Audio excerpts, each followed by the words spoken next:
Hello अनि good morning last सोटासिदेले फ्याफुल्ला दर्शकवृन्दहरू के गर्दै हुनुहुन्छ तपाईँहरू। म चाहिँ ड्युटीमा आइसकेको छु मिसो चेन्जिङ टक्कसँगले कालो चस्मा ढल्काएर। यता हाम्रो ब्युटिफुल लेडी हुनुहुन्छ all the way from where are you from Thailand. Miss थाइल्यान्डको कान्छी मम्मी, अर्को ठुली मम्मी पनि आउँदै हुन्छ एकछिनमा, म देखाइहाल्छु।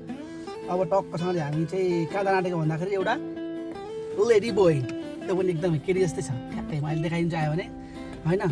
अनि कान्छी मम्मी ठुली मम्मी चाहिँ उनीहरू गएको छ बकरामा के किन्नुलाई, कफी खाने भन्दै त म खाइहाल्छु नि भनेको। भित्र हाम्रो एउटा कलुवा भाइ आउँदै हुनुहुन्छ त बाहिरबाट। सलाम अलैकुम, इधर से रख दो। ए आयो कलुवा भाइ कहाँ पाउनु भन्दाखेरि यस्तो हेर्दाखेरि थोप्ला चाहिँ सुडान जस्तो देखिन्छ। हाम्रो डिओजी डन त भन्नु मिल्दैन, सुटीमा आयो है त। ल अहिले चाहिँ हामी जाँदैछौँ, हामी फिसाउ निनीको हाउस जाँदैछौँ। दुईजना एकदम एक्साइटेड छन्, खानेकुराहरू पनि उसको लागि पनि किनिदिएको छ, मेरो लागि पनि भिटामिन सी आइहाल्यो टक्कसँगले। पार्टनरनीहरू अब कहाँ जाने हो, नेपाली गीत सुनाइदिनु पर्ने हुन्छ यिनीहरूलाई। के बोल्दैछ यिनीहरूले बुझ्दै बुझ्दिनँ, के गर्नु गाह्रो छ।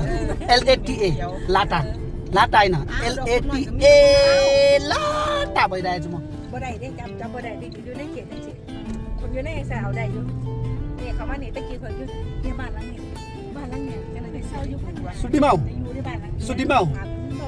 सुटिमाउ से नमस्ते नमस्ते सवा सवा सेम सवाडी खा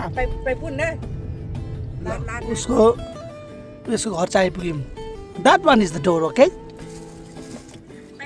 सुटीले चाहिँ टक्कसँगले उसको काम गर्नेलाई ऊपर दिँदैछ, के भन्छ योहरू बक्लाबाट किनेको सामानहरू त्यहाँ दिँदैछ। ऊ खुसी भयो, बुढो टक्कै बुढो जस्तै छ। हाई भनेर ग्रिटिङ गर्दैछ। म चाहिँ यहाँ वेटिङमै छु। अनि डिक्की ओपन गरिदिएको टक्कसँगले सब्जीहरू लिन आएको छ सुटी चाहिँ उसको रेस्टुरेन्टको लागि टक्कसँगले। एकदम फेरि दयालु छ नि सुटी, खतरा हो मान्छे। कहाँको? थाइल्यान्डको। ओम मनी पेमे हुँ पार्टी हो गई। सुटी चाहिँ बुद्धिस्ट हो, एकदम धार्मिक नै छ। जेस प्लास्टिकमा तरकारीहरू हाल्नुलाई एकदम कम तयारी छ।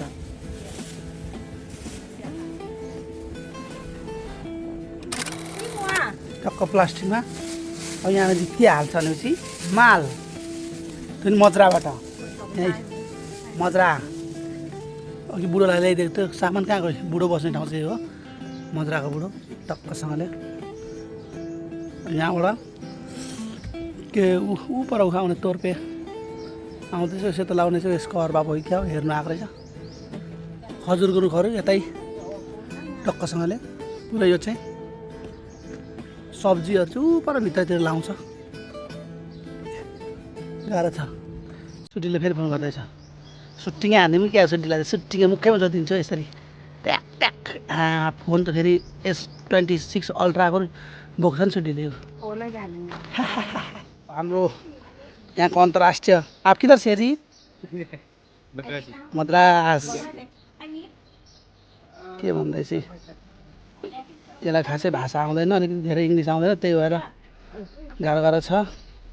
म चाहिँ यहाँ ट्रान्सलेटर जस्तो भएर हिँडिरहेको छु, किनभने उसलाई हिन्दी आउँदो रहेछ, सुटीहरूलाई आउँदैन नि त। पुरा गइरहेको छु उतै के लिनुलाई।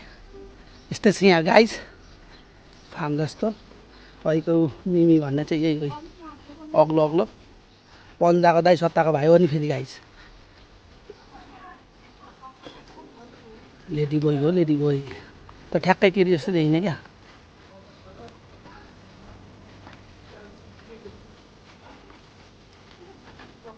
मजरा यस्तै हुन्छ। मजरा भनेको चाहिँ यहाँको नेपालमा गार्डन भने जस्तै।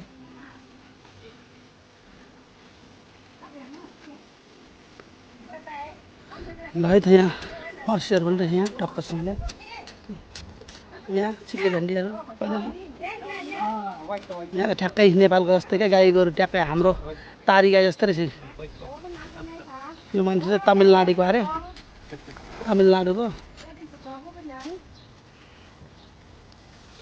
ए दर्शकवृन्दहरू यो युएमा पनि कस्तो गाई दामी दामी गाई बाछाहरू बाछा बाछी यो नेपाल होइन नि फेरि हेर्नु खजुर यसरी फलिरहेको छ टक्कसँगले चारैतिर यो चाहिँ मद्रा हो खजुरै खजुरको बगान यहाँ गाई यस्तो गर्मीमा पनि ओहो यो बोरा त्यो प्लास्टिकको माटोहरू किनेर ल्याएको है सुड्डीले फेरि यस्तो गरेर टमाटर यस्तो गरेर खुर्सानी यस्तो गरेर लगाएको छ दामी तरिकाले फुलहरू यहाँ सुड्डी गरी साङ्दैछ आम्बो यो चाहिँ ओरिजिनल होइन है फेरि डुप्लिकेट दिस वान आम्बो फर्सी पनि रहेछ यहाँ फर्सी देखाउँदैछ है सुटीले ल यो अब पछि सुटीले ह्याप्स हान्छ ल यति भन्दै मैले चाहिँ सलाम अलैकुम गरिदिनु चाहेँ हस् नमस्कार by by guys by by यहाँ बाँदर हेर्नु बाँदर वाट इज दिस बाँदरलाई त के फाँसी लागेको रहेछ त